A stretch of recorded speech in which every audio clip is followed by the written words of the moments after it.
Khanna, Tanya Mittal and एक जिसान भाई का भी नाम ले लो, एक अश्नूर कौर। अभी इस वीकेंड के बाद से तो गाइज यही 3 आदमी हैं जो इस शो को कैरी कर रहे हैं और कोई भी इस शो में कुछ नहीं कर रहा। And Bashir is right now guys joker. तो चलिए शुरू करते हैं एक और नए एपिसोड का रिव्यू। बात करते हैं स्टेप बाय स्टेप सबके ऊपर। सबसे पहले गाइज आज हुआ क्लास वाला टास्क और उस टास्क में जिसान भाई ने काफ़ी फनी वे में किया, अच्छा किया जिसान भाई ने। एंड नतालिया का कुछ उसमें इतना कुछ बड़ा रोल गाइज था नहीं, लेकिन अपने फरहाना जी का भी बेहतर हो सकता था बट उन्होंने किया नहीं। या ऐसा मान लो कि वो सिर्फ झगड़ा कर सकते हैं, उनसे टास्क, प्यार मोहब्बत से बातें, ये सब चीज़ें उनसे नहीं होती है। आप समझो बिग बॉस, आप फरहाना को ऐसे टास्क क्यों देते हो कि उनको खुद को डिसअपॉइंटमेंट होने लगे कि यार मेरे को ये क्या दे दिया। उनको कुछ ऐसा दो, झगड़ना हो, किसी को गाली देनी हो, किसी की माँ बहन को याद करना हो, वो टास्क दो आप फरहाना को। फरहाना को ये प्यार मोहब्बत वाले टास्क मत दो, ये मेरी रिक्वेस्ट है बिग बॉस आपसे। अच्छा, उसके बाद गाइज गौरव खन्ना, जी हाँ गौरव खन्ना के ऊपर मेरे को बात करनी है। एंड गाइज उस आदमी ने आज क्या टास्क किया, अगर एज ए व्यूअर आप मुझे पूछोगे तो वो बंदा ये टास्क लेके चला गया।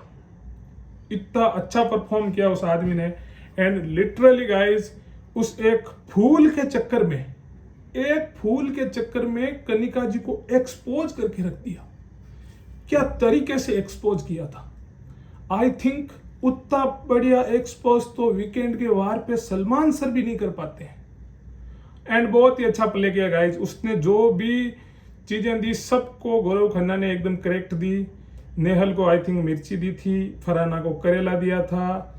एंड वो गोभी थी, वो गोभी के फूल का जो ऊपर का कवर था वो गंदा वाला, वो कुनिका जी को दिया था। उसके अलावा और गाइज अभिषेक का था, अभिषेक पीटी टीचर था, तो उसका भी भाई वो चीज तो उसने बहुत प्यारी बोली थी। अब क्या है ना कि फरहाना एंड नेहल को इस वीकेंड के बाद से फुटेज नहीं मिल रही है, तो वो क्या है पॉइंट्स ढूंढते हैं। परफॉर्म तो पहले भी 3 लोगों ने किया था, लेकिन इस बार अभिषेक ने किया तो उनका बोलना जरूरी था। लेकिन अभिषेक ने अपना पॉइंट एकदम गाइस सही रखा था। उसने एकदम करेक्ट बोला था कि आप इन दोनों को पकड़ के खींचो। वो जैसे ही खींच रहे थे बोला आप ऐसे ही मुद्दों को खींचते हो। मुझे गाइस वो पॉइंट बहुत अच्छा लगा था। उसके बाद क्या हुआ, उसके बाद हो गया टास्क पूरा और उसके बाद अपने Shahbaz versus Mridul. I think guys इतनी कोई बड़ी बात थी नहीं, दोनों एक दूसरे के लिए भरे पड़े थे, दोनों को फूटना था। इसके चक्कर में शहबाज ने भी इसको कुछ गलत बोला, उसने भी इसको कुछ गलत बोला। उसने मतलब मृदुल ने शहबाज को कहा कि तू शहनाज की वजह से है, तुझे तेरी औकात दिखा के आया हूं मैं बाहर। मतलब यही बाहर की बच्चों वाली चीजें। वो बोल रहा है तुम्हें चपेड़े मारूंगा, तेरे 1000 और मेरे 4।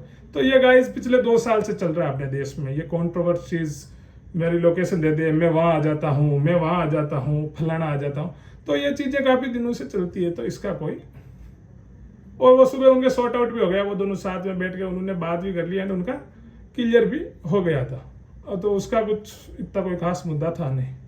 लेकिन मुद्दा फिर हुआ तान्या मित्तल का। मित्तल साहब गाइस इस बिग बॉस का अगर सबसे बेस्ट कोई प्लेयर है तो वो है तान्या मित्तल।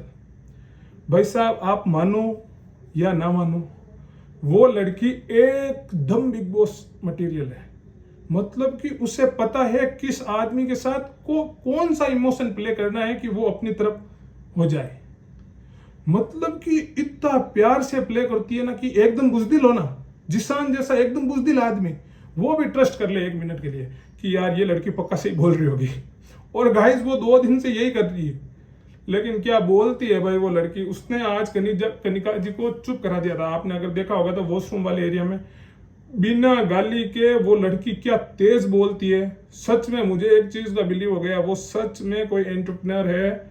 और वो एक मेरे को ऐसा लगता है कि थोड़ा बहुत तो हाई लेवल से वो आती है, उसकी बोलना, उसका चलना, उसका जो सब चीज़ें देख लो, एक बिजनेस माइंड तो है उस लड़की में। वो ऐसे घुमाती है चीज़ों को, अगले को पता भी नहीं चलेगा कि भाई इसने घुमा दिया। और कनिका जी का तो गाइज वो पता नहीं, वीकेंड के वार के बाद में वो एक शेरनी का टेक देने के बाद वो अपने आप को सच में ही जानवर समझने लग गए शेरनी, और मुझे लगता है कोई दूसरा कुछ है ही नहीं। मतलब कि जिशान भाई क्या लाइन बोली थी उस टाइम कि आप क्या जानवर हो। गाइज सच में मैं तो ना टीचिंग क्लास में बहुत हंसा था, बहुत तगड़ा वाला हंसा था मैं आज।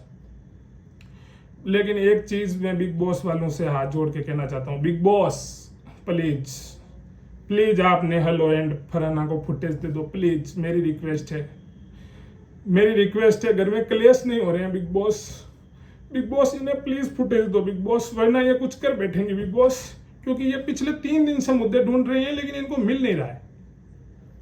तो यस गाइस, यही बात है। इस वीकेंड के बाद से ऐसा लग रहा है जैसे घर में 16 नहीं 15 कंटेस्टेंट है, क्योंकि नेहल जी दिखती नहीं है। एंड बिग बॉस वालों से मेरे को एक चीज और बोलनी है, अगर गाइज एंड व्यूवर्स, अगर आप मेकर से यह चीज बोलना चाहते हो तो कमेंट जरूर करना इस वीडियो में कि आप नेहल जी को उनके मेकअप होने के बाद दिखाया करो प्लीज। मेरी दिल्ली तमन्ना है, उससे पहले मैं नहीं देख पाता हूं, मैं कंफ्यूज हो जाता हूं कि ये कौन है। सच में ऐसे अजीब सा लगता है कि यार ये कंटेस्टेंट तो पिछले 20 दिन में नहीं देखा, फिर थोड़ी देर बाद पता चलता है ओ ये तो बिना नहाए हुए नेहल थी। सॉरी गाइस, थोड़ा सा रोस्ट करने का ट्राई किया था, लेकिन मेरी कोई ऐसी मैं कोई फेस या बॉडी शेमिंग नहीं कर रहा हूँ, इट्स जस्ट फॉर फन। और उनको अगर बुरा लगे तो आई एम सॉरी। बाकी नेहल जी आप अच्छा करो, हम आपको सपोर्ट करना चाहते हैं। ये तिल्ली वाला काम मत करो, आप कुछ अपना करो, कुछ अपनी पहचान बनाने हो। एंड सबसे मेन बात जो करने वाला हूं मैं इस एपिसोड के देखने के बाद गाइज, मुझे एक चीज रियलाइज हो गई, एक नहीं 2 आदमी के बारे में बात करूंगा मैं। पहले मैं बात करूंगा शहबाज के बारे में। तो यस गाइज, शहबाज की अभी जो इस सीजन में अभी इसने जो भी हरकतें की है, उससे मेरे को ये 13 सीजन वाला शहबाज तो बिल्कुल नहीं है। ना वो तप नहीं, ना इसकी बातों में दम। ये अब एक डबल डोल की है, ये अब गेम खेलने के पर्सपेक्टिव से आया है। ये कभी इधर गिरता है कभी उधर गिरता है, ना इसका कोई बेस है, ना इसकी कोई टीम है, और ना ही कोई दूसरी बात है। एंड सच में गाइस, ये शहनाज 2.0 बनने का ही ट्राई कर रहा है और कुछ भी नहीं कर रहा। शहनाज जैसे जैसे कर रही थी वैसे ही ये बंदा ट्राई कर रहा है। एंड कभी कभी तो इसके बोलने और चालने से मेरे को स्वामी ओम की याद आ जाती है शहबाज की। ऐसा लगता है कि बस शक्ल ही चेंज है और हरकतें वही है। बाकी आपको क्या लगता है वो आप कमेंट में जरूर बताएं। दूसरा गाइज, बशीर अली गाइज, मुझे तो इस सीजन में जोकर लगता है। अब आपको ये बात अच्छी लगे बुरी लगे, क्योंकि गाइज 1 वीक तक वो बंदा एक्टिव था। कैप्टनसी के बाद उस बंदे का कोई स्टैंड नहीं है, उसकी गौरव से फटती है। ये क्लियरली मैं आपको बोल रहा हूँ, कोई भी बातचीत में वो बंदा नजरें मिला के बात किसी से नहीं करता है। अभी आज पुरनीत मौर्य से उसकी बहस हुई, वो पुरनीत मौर्य को भी वापस रिप्लाई नहीं दे पाता है। ये लोग चारों ग्रुप में बैठ के बात करते हैं कि गौरव में दम नहीं है, वो नहीं है, फलाना नहीं है, ढिमकाना नहीं है। लेकिन गौरव इस वीकेंड के बाद से इस पूरे होस्ट इस शो को रन कर रहा है। वो आदमी इस शो को चलाने वाला आदमी ही वही है। एंड कुनिका जी की मैं आपको एक स्ट्रेटेजी बता देता हूं कि उन्होंने पिछले शो की वजह से ये ठान लिया है कि पिछली बार विवेन, करण और शिल्पा जी थे तो वो दोनों साथ में थे तो इतना टिक गए। मैं इस बार इससे लड़ लेती हूँ या इससे फाइट कर लेती हूँ तो मैं थोड़ी लंबी चल जाऊंगी।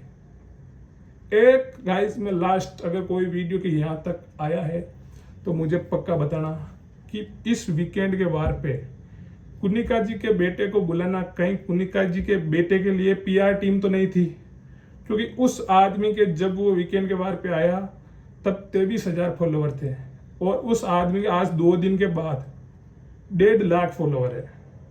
इतने तो इन बिग बॉस वालों के नहीं बढ़े यार, उतने उसके बढ़ गए।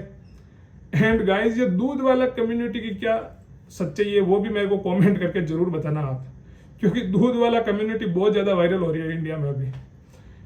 मेरे सुनने में आया कि 1000 रुपये देते हैं और दूध वाली कम्युनिटी ज्वाइन करनी पड़ती है, बस एक मिनट की रील बने तब तक। तो इस बात में कितनी सच्चाई है मेरे को कमेंट करके ज़रूर बताना। बाकी देखते रहो बिग बॉस और देखते रहो ये रिव्यू एंड कमेंट कर दो और शेयर कर दो।